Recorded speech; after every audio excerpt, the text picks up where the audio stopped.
Mes enfants me crient que mon meilleur ami et l'amant de ma femme est un meilleur père, mais mon ami est mort et ils ont besoin d'un père. Avant de commencer, je tiens à préciser que les prénoms sont fictifs. Je ne veux pas que des gens de ma vraie vie devinent ce que je vis. Ce serait gâcher tout le plaisir d'utiliser ce nouveau compte, je perdrais mon anonymat. Quand mes fils, Connor et Logan, avaient 14 et 12 ans, j'ai découvert que mon épouse de l'époque, Ashley, avait une liaison avec mon meilleur ami, Derek. Oui, j'ai choisi ces prénoms volontairement, faites-moi un procès si ça vous chante. Ce n'était pas une erreur unique ou une aventure passagère vieille d'1 an. Ça durait depuis plus de 10 ans. Pendant toute la durée de notre mariage, pendant toutes ces années où nous avons élevé nos enfants, le gars avec qui je buvais des bières dans mon garage était aussi celui qui se glissait dans mon lit quand je n'étais pas là. Aujourd'hui, j'arrive presque à en rire, quand je pense à ce type qui ne se contentait pas de piquer mes bières quand il n'en avait plus chez lui et utilisait l'excuse de passer voir son pote, mais qui faisait aussi la même chose avec ma femme. Au moins, j'ai plus d'affection pour mes bières, elle me manque, elle. Mon ex? Je m'en fiche totalement. Mais il m'a fallu beaucoup de temps pour en arriver là, pour réussir à en rire, même si ça me fait encore mal d'y penser. Ashley n'a pas avoué. J'ai découvert la vérité par accident, ce qui est logique vu qu'elle a gardé sa secret pendant des années. Je suis tombé sur son petit trésor de souvenirs de leur liaison, vidéos, photos qui ne m'étaient pas destinées, messages, captures d'écran. J'ai continué à faire défiler jusqu'à ne plus pouvoir, j'étais tellement esséuré et furieux que je n'arrivais même plus à faire glisser mon doigt sur l'écran. Elle n'a pas nié, ni essayé de minimiser en disant que c'était un accident ou un truc sans importance. À quoi bon? Les preuves étaient là, sous mes yeux. Elle s'est juste assise et a dit « Je suis désolé de t'avoir fait ça, mais pour être honnête, je n'ai pas ressenti de remords pendant longtemps. » Peut-être qu'elle regrettait de s'être fait prendre ou de m'avoir perdu comme mari, mais coucher avec mon meilleur ami voleur de bière? Non, ça, je suis sûr qu'elle ne l'a jamais regretté. Après cette conversation, je suis parti avec le strict nécessaire, je n'ai pas attendu une seconde de plus. En quelques jours, j'avais trouvé une maison à louer. J'ai eu de la chance. Je n'ai même pas cherché à me disputer avec elle. À quoi bon se battre avec quelqu'un qui m'a trahi? Rien que de la voir me rappelait la douleur, alors je l'ai évité. Le divorce n'a pas traîné. Elle n'a rien contesté, et moi je n'ai pas cherché à obtenir la garde. On s'est mis d'accord sur une garde conjointe, mais en pratique, les garçons restaient surtout avec elle. Elle a gardé la maison, et ils avaient leur école. Ça m'allait, je n'allais pas faire souffrir mes enfants à cause de leur mère. Mais j'ai quand même fait des tests de paternité. J'avais besoin de savoir, au moins légalement, s'ils étaient vraiment les miens. Les résultats sont tombés, les deux étaient bien mes fils. C'était une maigre consolation, mais au moins, l'infidélité n'avait pas eu pour conséquence de m'enlever mes enfants. Ou alors, j'ai eu un coup de chance dans ce désastre. Mais ce n'était pas une victoire. J'étais toujours profondément blessé. J'ai rangé les papiers et je suis allé travailler le lendemain comme si de rien n'était. Pour moi, ma relation avec mes enfants n'avait pas changé. Et c'est là que tout est parti en vrille. On pourrait croire qu'après une histoire pareille, les gens me soutiendraient. Peut-être pas au point de haïr Ashley ou de lui cracher dessus dans la rue, mais au moins me soutenir, ma famille, mes parents, ma sœur, mes anciens amis. Mais non. J'entendais sans arrêt la même rengaine. Tu dois penser à Connor et Logan. Ne gâche pas leur relation avec leur mère. Ne les monte pas contre elle. Alors je ne l'ai pas fait. Je n'ai jamais mal parlé d'Ashley devant les garçons. Je ne les ai jamais empêchés de la voir. Je ne les ai jamais empêchés de fréquenter Derek. Et oui, j'ai ravagé mon propre cœur à chaque fois que je les voyais avec lui à un match de foot ou un événement scolaire, mais je suis resté poli, concentré sur eux. Ashley et Derek ne se cachaient pas. Une fois le divorce prononcé, ils ont officialisé. Quelques selfies au brunch, et ils ont commencé à se pointer ensemble aux événements en mode maman et Derek. Je n'ai rien dit. Je n'en avais pas besoin. Les enfants étaient assez grands pour comprendre ce qu'était l'adultère, et je leur ai tout expliqué. Je ne considère pas ça comme du dénigrement, je leur ai juste dit la vérité. Pour moi, mal parler, ce serait dire « ta mère est une traînée, tu ne devrais plus lui parler ». Mais je ne l'ai pas fait. Je ne voulais pas les monter contre leur mère. Ma règle était simple, je ne parlais à Ashley que pour les choses concernant les garçons. Tout le reste? Bloqué. Derek, lui, a fini par avoir une conscience, ou peut-être pensait-il qu'on pouvait redevenir amis.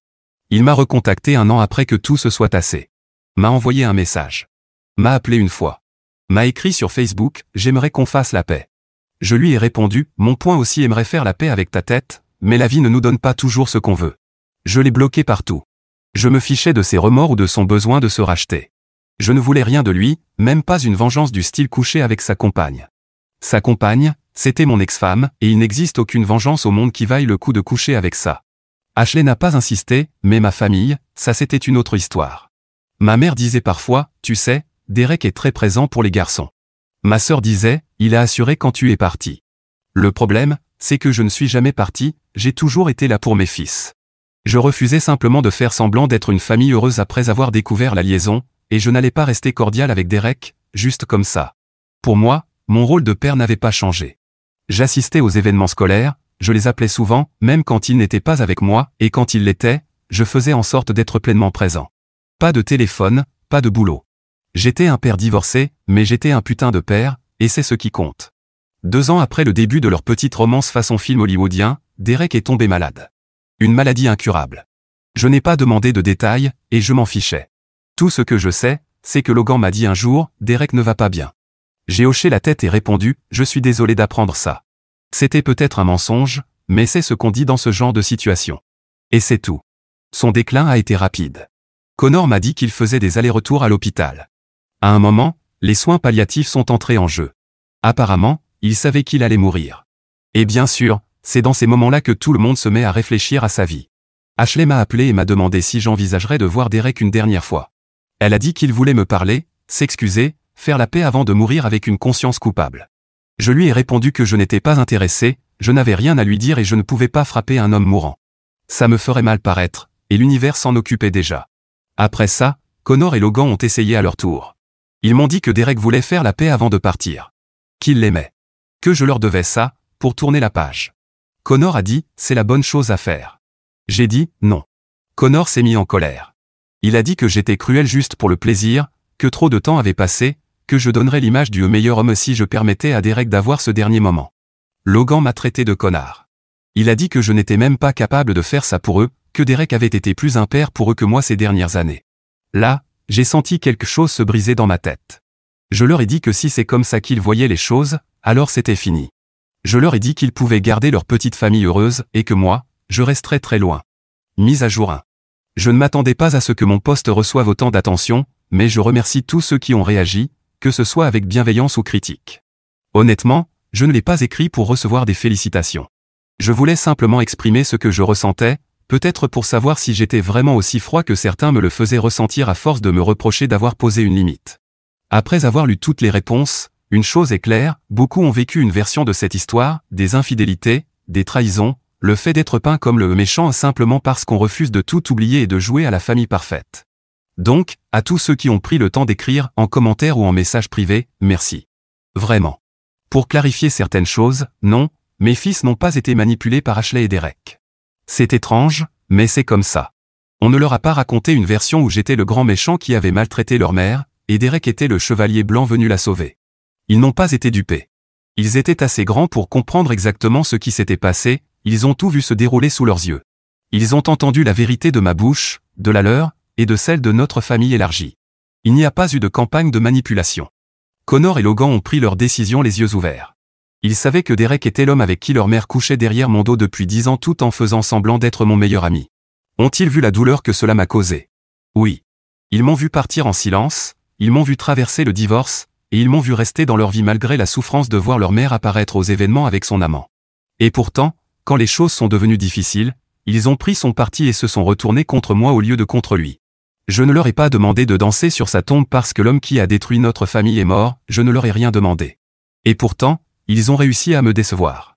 Je ne dis pas qu'ils sont des monstres. Ce sont des êtres humains. Je suis sûr qu'ils avaient leurs raisons, même si je ne les partage pas. Mais qu'on ne s'y trompe pas, ils n'ont pas été manipulés. Ils n'ont juste pas estimé que je valais la peine d'être défendu. Quant à moi, je vais bien. Ma vie va bien. Ce n'est pas palpitant, mais c'est paisible et je préfère 1000 fois ça. Ma vie d'il y a quelques années était mouvementée, mais pas dans le bon sens. Croyez-moi, vous ne voulez pas d'une vie palpitante comme celle-là. Aujourd'hui, mon plus grand frisson, c'est de rentrer chez moi, d'ouvrir le frigo, et de voir que toutes mes canettes de bière sont toujours là, le même nombre qu'au matin. Évidemment, c'est une blague, je ne suis pas à ce point maniaque. Et avant que quelqu'un ne demande, non, je ne fréquente personne. J'ai eu quelques rendez-vous, mais rien qui vaille la peine de devenir sérieux. Mais je ne suis ni inquiet, ni désespéré de trouver la bonne. Si ça arrive, tant mieux. Sinon, tant pis. J'ai des amis et quelques collègues en qui j'ai confiance, et c'est amplement suffisant. Certains trouveront ça triste, diront que j'ai besoin de thérapie, que je devrais trouver l'amour et être heureux. Scoop, on peut être heureux seul, comme on peut être heureux avec soi-même. Si vous ne pouvez pas être heureux seul, vous ne le serez avec personne. C'est ce genre de vie qui mène à beaucoup d'infidélités et de décisions comme celle qu'a prise Derek. Si Connor me recontactait, je ne compte pas répondre. Ce que j'ai dit, je le pensais. Je ne vais pas forcer quelque chose qui est déjà mort. Et si Logan revient lui aussi, la réponse sera la même. Je ne suis pas en colère, mais je ne vais pas redevenir père juste parce qu'ils ont soudainement besoin de moi après m'avoir abandonné. J'ai mieux à faire de mon temps. Mise à jour 2. Je pense que cette mise à jour éclairera un peu plus tout ce qui s'est passé au fil des années, et ce qui a pu provoquer le changement de comportement de Connor. J'aurais pu garder ces informations pour moi et ne pas écrire ce post. Je sais que certaines personnes n'approuvent pas ma décision de couper les ponts avec mes fils. Mais pour ceux qui m'ont soutenu, même si ce n'est pas à 100%, je pense qu'il serait injuste de ne raconter qu'une partie de l'histoire et de cacher le reste. Jusqu'à présent, c'était étrange que seul Connor ait pris contact, et que je n'ai eu aucune nouvelle de Logan. Je me suis dit que Connor avait peut-être perdu un pari et devait être celui qui recontactait le vieux grincheux, ou alors que Logan s'en fichait, et que seul Connor voulait revenir dans ma vie. Mais j'ai reçu un message de Logan me disant qu'il voulait me parler. Ma réponse a été similaire à celle que j'ai donnée à son frère, je ne mentais pas quand je disais que je n'étais pas intéressé par l'idée de réparer quoi que ce soit avec eux. Il a vu ma réponse, et c'en était terminé. Je pensais qu'il avait compris. Mais il y a 2 jours, il m'a renvoyé une série de messages pour tout m'expliquer, ou du moins une partie. Je crois que Connor était sincèrement désolé de ce qu'il avait fait, pas parce qu'il se rendait compte de ce que ça m'avait fait, mais parce qu'il avait vécu quelque chose de similaire. Il était fiancé, ce que j'ignorais totalement, et il a mis fin aux fiançailles 2 mois avant le mariage après avoir découvert que sa fiancée l'avait trompé. Et pour rendre le destin encore plus ironique, elle l'aurait trompé avec Logan. Bon, pas vraiment, mais imaginez si ça avait été le cas. Non, elle l'a trompé avec quelqu'un d'autre, probablement un inconnu pour Connor. Quoi qu'il en soit, ça l'a poussé à réfléchir à sa vie, à sa mère, à son père, et il a décidé de me recontacter. C'est comme si vivre ce que j'ai vécu lui avait fait comprendre la douleur derrière mes mots. C'est intéressant à apprendre, mais ça ne change rien pour moi. Je crois toujours qu'il n'est pas nécessaire de vivre une infidélité pour au moins imaginer la douleur que ça inflige. Et dire que l'amant de son ex est un meilleur père que son propre père, c'est comme voir une blessure, y verser du sel, des braises ardentes, et jeter son père dans un volcan actif. Ça explique certaines choses, comme pourquoi Connor a décidé de revenir vers moi maintenant, et pas il y a 5 ans ou dans 5 ans. La suite, c'est ce que Logan m'a raconté à propos de ce qui s'est passé après la mort de Derek. Derek les avait pratiquement adoptés comme ses fils, pas légalement, mais dans son cœur. C'est comme ça que Logan l'a formulé. Je ne fais que citer ses messages. Son plan, avant de mourir, était de leur léguer son héritage, ainsi qu'à mon ex-femme, mais il voulait mourir avec la conscience tranquille. C'est pour ça qu'il les a convaincus de venir me demander de le voir une dernière fois, pour que je lui pardonne. Il savait qu'il lui devait quelque chose pour ce qu'il faisait, et comme il allait mourir et leur laisser de l'argent, c'était évidemment plus un père pour eux que moi. Logan n'a pas dit cette dernière partie, mais ce n'est pas difficile de faire le lien entre leurs actes et leurs paroles. Eh bien, Derek est mort, et il a tout laissé à mon ex-femme, rien pour eux. Je ne sais pas s'il leur a menti ou s'il s'est fâché contre eux pour ne pas avoir fait ce qu'ils voulaient. Mes fils, surtout une fois qu'ils ont eu 18 ans, voulaient une part de l'argent de Derek, mais à ce moment-là, Ashley avait déjà tout dépensé, en voyage, en voiture, et en dépenses personnelles. Logan m'a dit que depuis qu'ils avaient quitté la maison de leur mère, il avait voulu me recontacter, essayer de faire la paix, mais que Connor n'en était pas certain. Même si Logan ne l'a jamais fait, peut-être parce qu'il pensait que je ne voudrais pas les écouter, tant mieux pour lui, je suppose. Mais tout ça ressemble juste à une histoire triste dans laquelle ils essaient de paraître bien pour que je les pardonne ou je ne sais quoi. Et ce n'est même pas si triste que ça, parce que ça montre qu'ils se souciaient plus de l'argent que de leur père. Je ne comprends pas pourquoi je voudrais redevenir leur père quand, en gros, ils me disent exactement ça. Mais aucun des deux ne m'a demandé une réconciliation ou quoi que ce soit de ce genre dans leur message, que j'ai gardé, juste pour écrire ceci. Ils voulaient juste éclaircir les choses avec moi. Peut-être attend-il ma réponse pour pouvoir me présenter des excuses, mais il ne l'aura pas. Une fois que j'aurai terminé d'écrire ceci, je supprimerai probablement aussi ces messages. Une chose de plus qu'il a écrite, et j'aurais pu l'oublier si je n'avais pas les messages, c'est que leur mère est tombée dans une forme de dépression après la mort de Derek, puis dans une dépression plus profonde, ce qui, selon Logan, pourrait expliquer ses dépenses. Elle n'a pas seulement dilapidé l'héritage laissé par Derek, elle a aussi dépensé les économies destinées aux études de mes fils. Aucun des deux n'a pu aller à l'université. Il a aussi une relation très compliquée avec elle, surtout Connor, qui la déteste maintenant pour tout ce qu'il a dû traverser. Ne vous inquiétez pas, rien de tout ça ne change ce que je ressens. Je reste ferme dans ma décision de ne plus avoir de contact avec eux. Mais je pense que les choses sont un peu plus claires maintenant, du moins en partie. Eddie. J'ai lu le post de Connor, merci à ceux qui me l'ont envoyé en message privé. Mise à jour du fils. Ma vie est un désastre et je me sens comme un raté. Tout va de travers parce que l'univers me déteste. J'ai essayé d'être un bon fils, un bon petit ami, un futur mari correct, et même un bon frère, mais tout le monde finit par me trahir. Je crois que je me suis toujours senti comme ça, mais apprendre que ma fiancée m'a trompé avec un mec rencontré dans un bar, c'est la pire chose qui pouvait m'arriver. Ça a tout fait remonter à la surface. Pour vous donner du contexte, ma mère a trompé mon père, avec qui je ne parle plus aujourd'hui à cause de nos différends. Je reviendrai là-dessus plus tard. Pas que je parle à ma mère non plus, d'ailleurs. Quand elle s'est mariée avec le gars après mon père, mon frère et moi avons essayé de l'accepter. On n'était pas du genre à détester les nouveaux partenaires de nos parents juste parce qu'on ne voulait pas qu'ils refassent leur vie. Son nouveau mari est finalement mort, et à sa mort, il avait promis de nous laisser de l'argent. De l'argent sur lequel mon frère et moi comptions pour aller à l'université. Mais comme nous étions encore mineurs, c'est ma mère qui a tout hérité. Et non seulement elle a tout dilapidé, mais elle a aussi vidé le compte d'épargne destiné à nos études. Elle l'a gaspillé dans les pires choses imaginables, voitures, voyages, tout ce qui lui permettait de se sentir femme au lieu de mère. Elle faisait venir des hommes à la maison alors que j'y vivais encore, et ils étaient encore plus répugnants qu'elle avec nous. Au final, j'ai déménagé et je n'ai pratiquement plus parlé à cette femme pendant des années. Je ne me suis reconnecté avec elle que quelques mois plus tôt, quand elle a appris que j'étais fiancé. Mais j'ai coupé les ponts de nouveau après avoir découvert l'infidélité de ma fiancée, ça m'a rappelé ce qu'elle avait fait à mon père. Mon père est aussi un gros problème dans ma vie, parce qu'il a coupé les ponts avec nous après la mort de notre beau-père.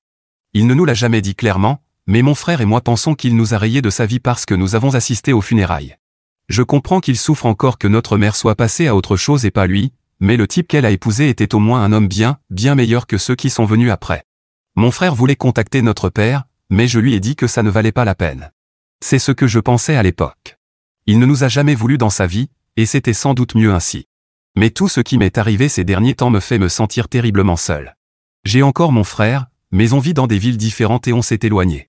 Je sais qu'il ressent la même chose que moi au sujet de notre père, de notre mère, et de tout ce qu'on a vécu, y compris la malchance qu'on a eue dans la vie. Parce qu'on n'arrive même pas à décrocher de vrais boulots. Aucun de nous n'a fini par aller à l'université, et avec tout ce qu'on a traversé, perdre 2 figures paternelles, perdre notre mère à cause de la dépression et du reste, on n'a jamais réussi à se concentrer sur nos études. On a à peine décroché notre diplôme du lycée. Notre mère est une cause perdue. Elle n'a pas du tout évolué depuis notre départ, et vu comment elle vit aujourd'hui, on dirait une maison de maître. Je pensais que la réintégrer dans ma vie au moment de mes fiançailles l'aiderait à se remettre sur pied, mais je ne pense plus que ce soit possible. J'ai perdu tout le monde dans ma vie, et j'avais besoin de me vider le cœur. Commentaire. Je viens de lire les posts de ton père.